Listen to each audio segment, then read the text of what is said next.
book nerds, and welcome back to the Lucid Nightmare. I'm your host as always, Jay Schatzer, and it is time that we are going to be taking it back to the paperback. I've got a great segment here, great book, with some great films and different adaptations to compare it to. But we're going to be talking about The Omega Man. Or, actually, I Am Legend is the original novel by Richard Matheson. Came out in the 50s, and I'm going to be talking about two different films that compared it to, and we're going to go with The Last Man on Earth with Vincent Price and The Omega Man with Charlton Heston. I'm not going to be talking about the Will Smith movie. It's just too far flung from that, and I'm just not a real big fan of it, I guess, so I'm not going to talk about it.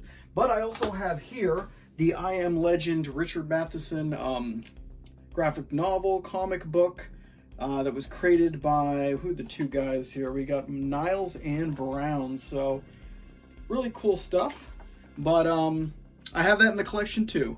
But let's focus in on the two films, or let's focus in on the novel at first, and then we'll go to the different comparisons and contrasts of what made them so different from the actual novel. So, like I said, Richard Matheson, book came out in the 50s, follows Robert Neville. He's pretty much just an ordinary guy, and the whole world is kind of falling into decay. There's a virus that kind of turns people into vampire-like zombie creatures that are asleep during the day and kind of hunt at night, and he has to pretty much survive, learn how to adapt, and it focuses on his main kind of plights, hunting down different monsters and surviving using different traits like garlic and wooden stakes and things like that are traditionally vampire ways of killing vampires. So it pretty much follows that premise. An ordinary guy. They have some backstory about what happened to his wife and kid, which I found very interesting because I don't really know that part of the story too well. But it's just it's pretty much just how he adapts to the new world. And yeah, like I don't want to give too much away of the story, but that's the gist of it. And going into the movies is where it kind of differentiates on the lore for each films. They're very, very different.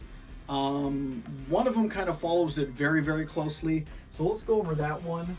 The first film is The Last Man on Earth with Vincent Price. This one probably follows the novel as close as any kind of iteration that has come forth since the novel came out in the 50s. But this one came out in the 60s, and it is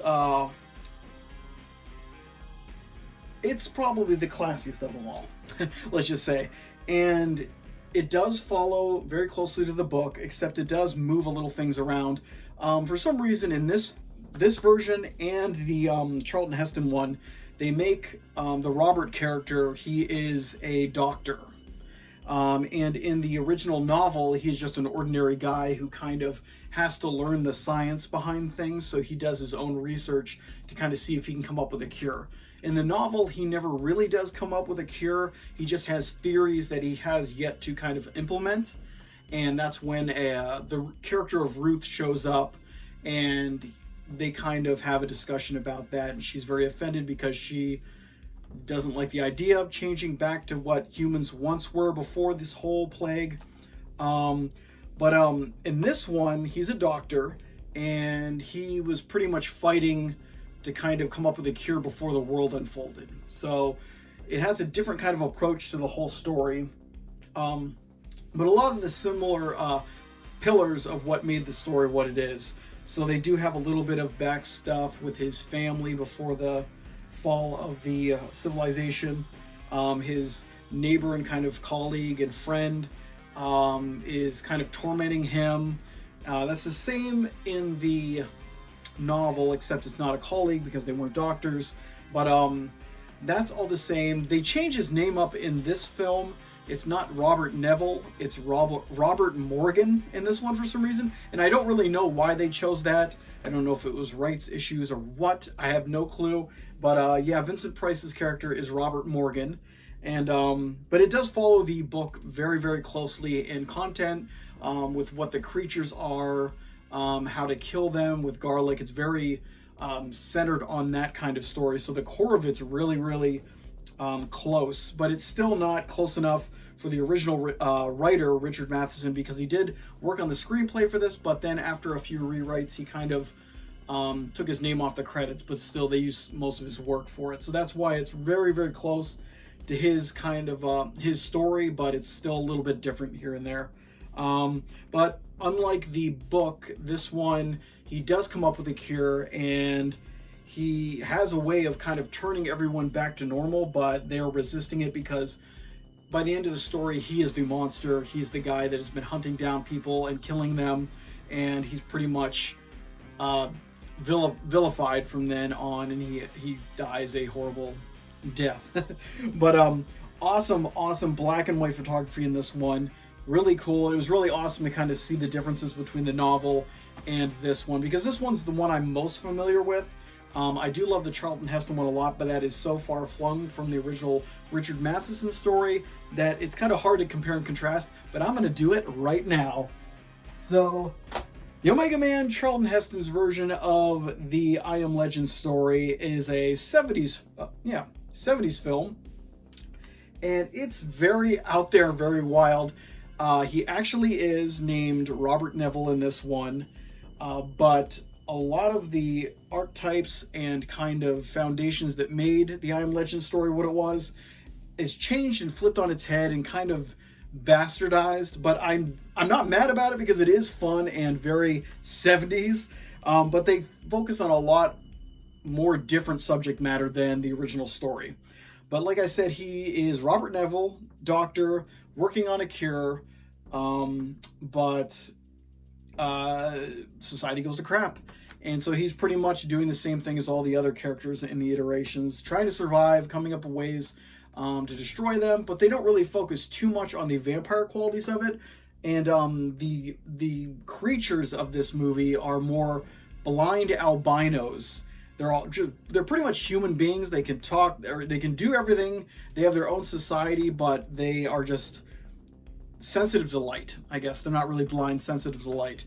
But they're pretty much revolutionaries, and they're fighting him nightly with catapults, and they're trying to get him to just lose his mind, I guess, because they can't stand him. But yeah, in this one, Charlton Heston runs into a bunch of survivors, not just a Ruth character, but a whole kind of resistance of people that have not been affected by the virus. And they are, it's pretty much like a woman and an older guy, or an older, like, 20-year-old guy, and then a bunch of kids. So he tries to kind of cure them all, and he does find a cure. He does start turning it back. But, of course, the creatures, led by a newscaster turned revolutionary, they don't want to be changed. They think society, because of machinery and technology, so they hate technology, and they want to wipe it from the face of the earth. It's very, very strange, but it also has a lot of kind of 70s era civil rights subject matter thrown in there, because the main woman is a black woman in this one, and they kind of fall in love, and it's it's like a blaxploitation flick too. It's a lot of weird combinations of the era, but I love it because it's just an action-packed, strange oddity of a film. But very, very different from the I Am Legend story, but very enjoyable, and it has a similar ending to the Vincent Price story.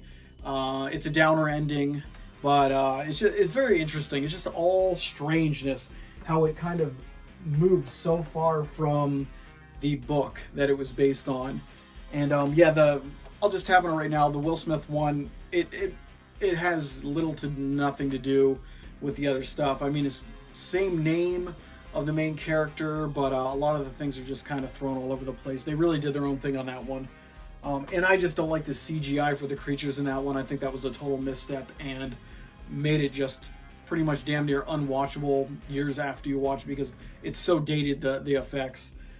Man, I'm trying to think of the other differences in the book to the iterations, or even just the book in general. The book had a lot of stuff that I wasn't familiar with weather-wise. The whole terrain and city accounted, aside from the like vampires, there's dust storms that blow through and just kind of ruin crops, and that aided in the fall of mankind. So I thought that stuff was interesting too. I didn't really know that aspect of the story. They do tap on it briefly in the Vincent Price one, but it's very, very fleeting, and if you don't pay attention, you'd miss it.